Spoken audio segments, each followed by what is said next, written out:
He logged into Steam 3 days ago. Well, to be fair, that might have just been, like, his computer turned on, and Steam logged itself in automatically, and he closed it.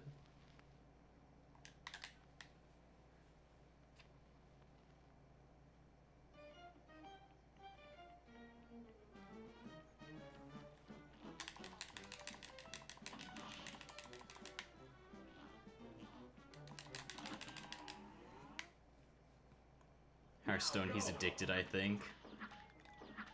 Hearthstone is a pretty addicting game.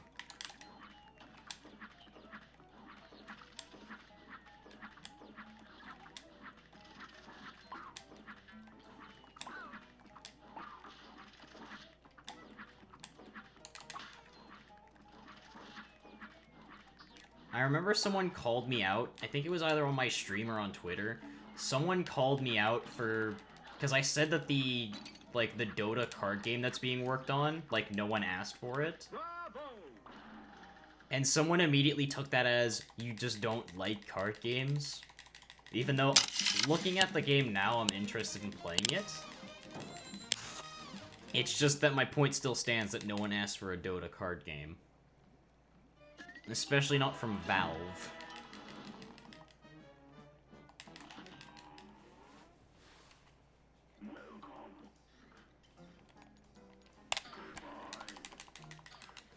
It's called Artifact, that's why.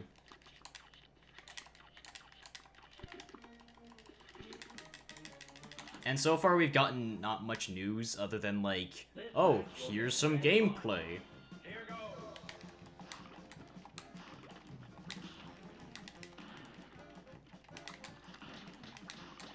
The thing that really got me interested in it, though, is that it's gonna be a card game that literally has Dota laning phase.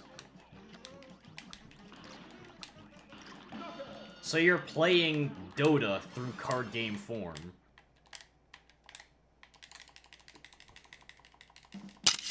Minion Masters, it's meh.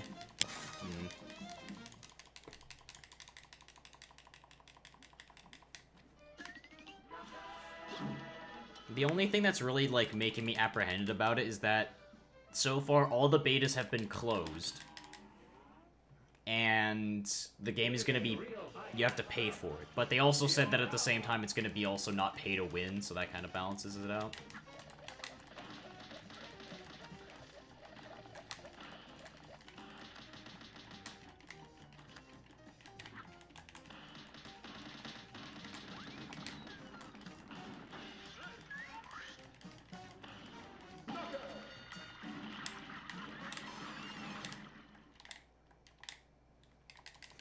So I'll have to see how that goes. Alright, I'm a League guy myself, but respect Dota. I'm not one of those mode fanatics that need to trash anything that isn't my game. Yeah, I've seen that a lot. I just like how they're incorporating the actual laning into the game, so that you can basically throw all of your stuff into one lane to just, like, gank someone immediately, but you'll end up losing the other lanes. So I just find that very interesting.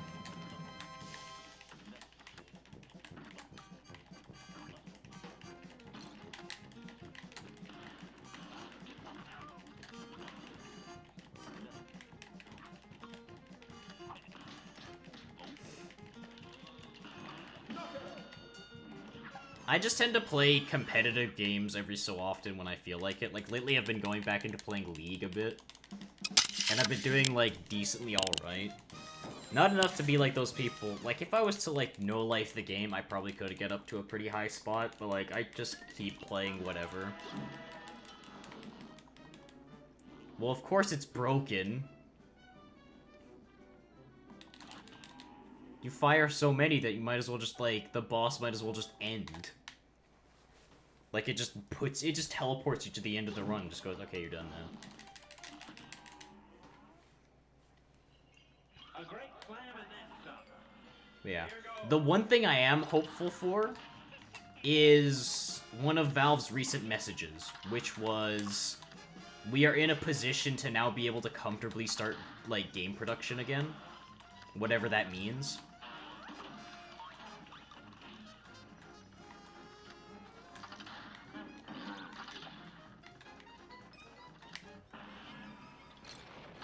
I mostly play errands for fun. Nice.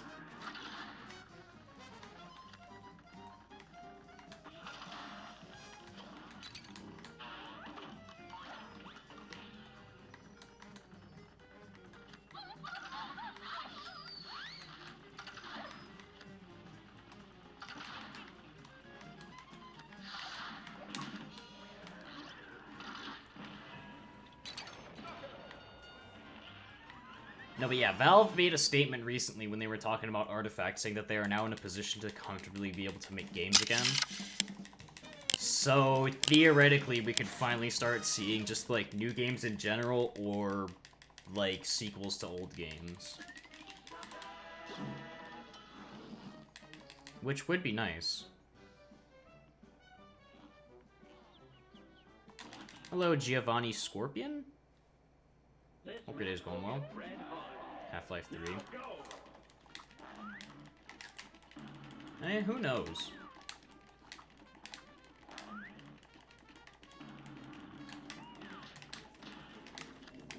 But honestly, like, Valve has been just asleep for so long. I just want to see what they're able to do with, like, just new tech and everything. Like, they have the Source 2 engine, but have, like, done nothing with it. Half-Life 3 Deathmatch, maybe.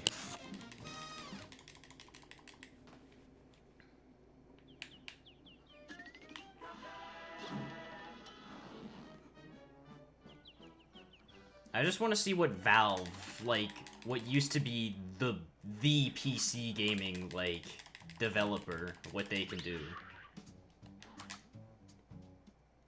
Because if they can start making waves again, like, the amount of, like, quality games, as well as just, like, pressuring other companies to start having to push out their best as well, can just make gaming really interesting.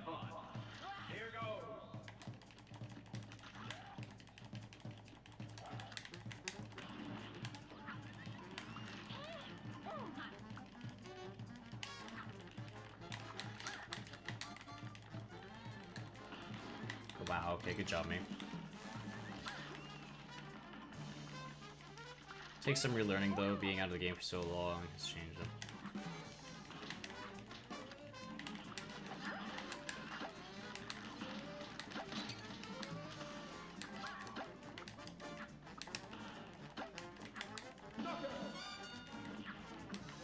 I mean, yeah, obviously it's not going to be like they're going to dive in and start making 10 out of 10 games again, but it's like... Even just having to relearn and retracing their steps of making, like, sequels to other games that they already know is sort of, like, the winning formula for. Next thing I want to see is them come out like a Steam Royale game. I mean, to be fair, they could probably make one that's really interesting. Let's be fair.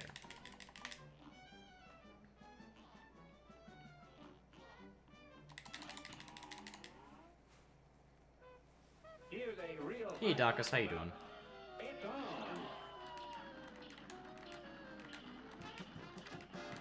But yeah, like, depending on how Artifact goes, it'll determine, like, if Valve has lost a step. If you get my meaning.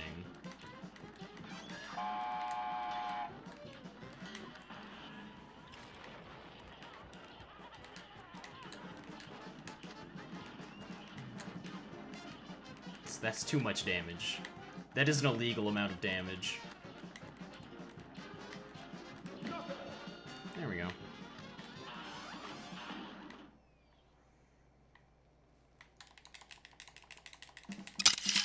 Like, if Valve can manage to make a decent card game to rival stuff like Hearthstone, then I'd say that it shows that they are able to make, like, they are able to put their mind to a specific genre and just make a good game.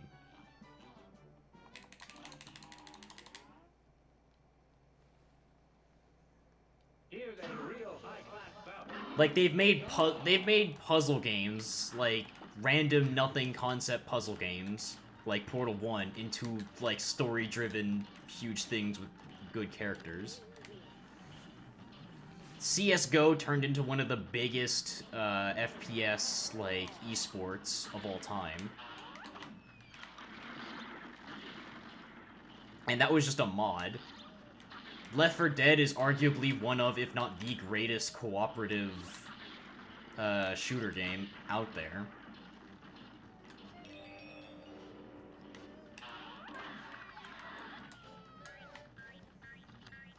So it's just like, there's so much stuff that they've already done that shows, like, Valve's track record.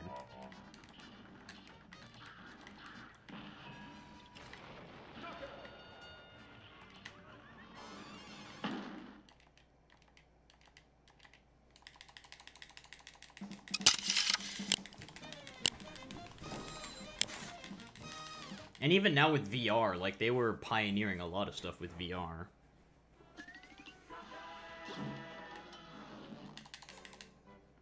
Oh yeah, and TF2 became easily, like, one of the greatest class-based shooting games. A great slam and then stop. Now go!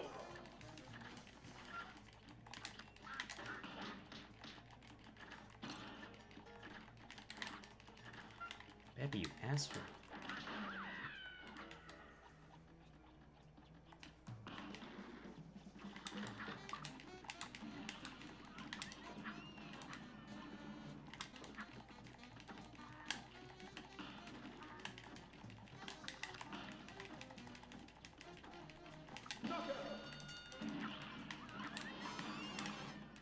Pretty much. Like, I think, what was their most recent game? It was, like, it was CSGO was their most recent game, right? And that game is, like, how many years old now? And it's still easily the biggest FPS game esport. Barring, like, Call of Duty. But Call of Duty, to be fair, is, like, more on console, if anything.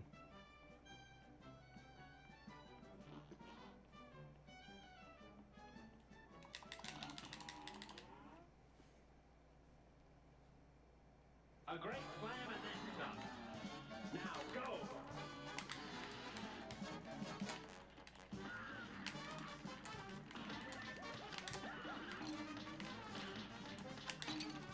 It can hit you twice?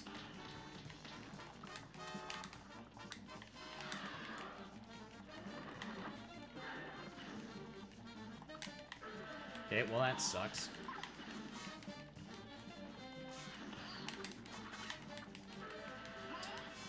Time loss central.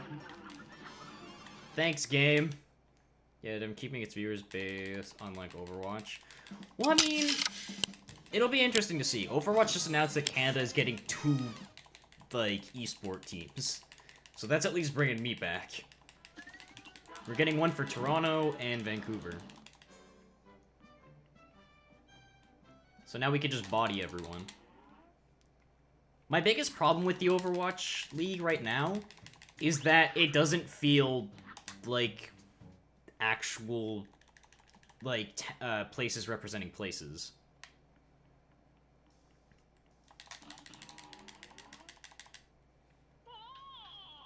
Like, if you look at a lot of the rosters, it'll be like, oh yeah, this is an American team representing an American city. And then there's, like, the entire team is Korean.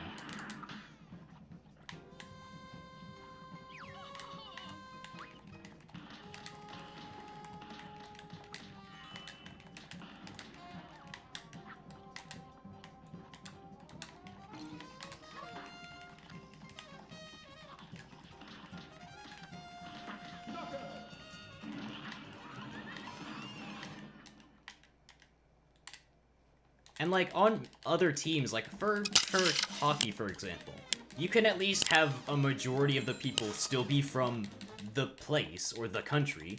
But on a team where 6 people are the entire team and are, like, the face of that team, like, it's so bad.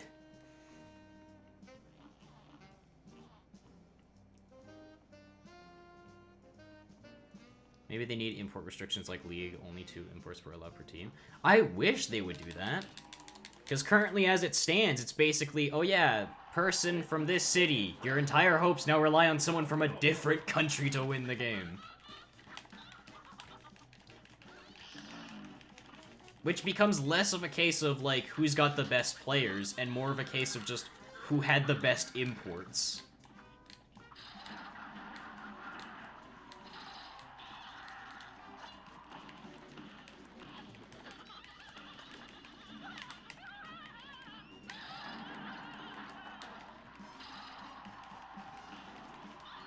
Those things move a lot faster than they normally do.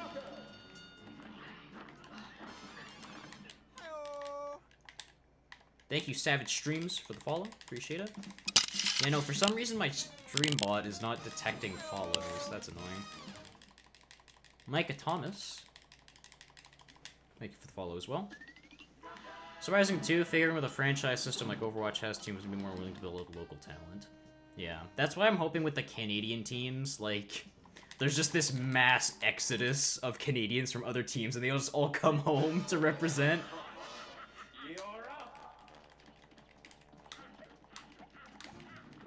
I wish that would happen, but I highly doubt it, because it's probably gonna be like, no, this team pays me better, so I'm gonna forsake my Canadianness just so I can get more money.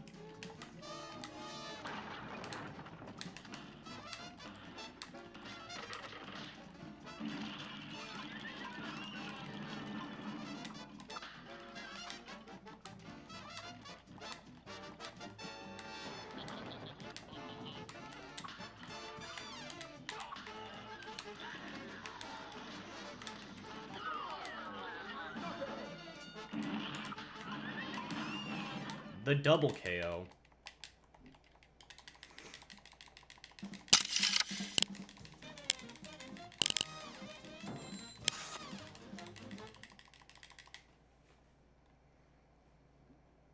Contradicting lore is stupid? What do you mean contradicting lore? Oh, you talking about Fallout?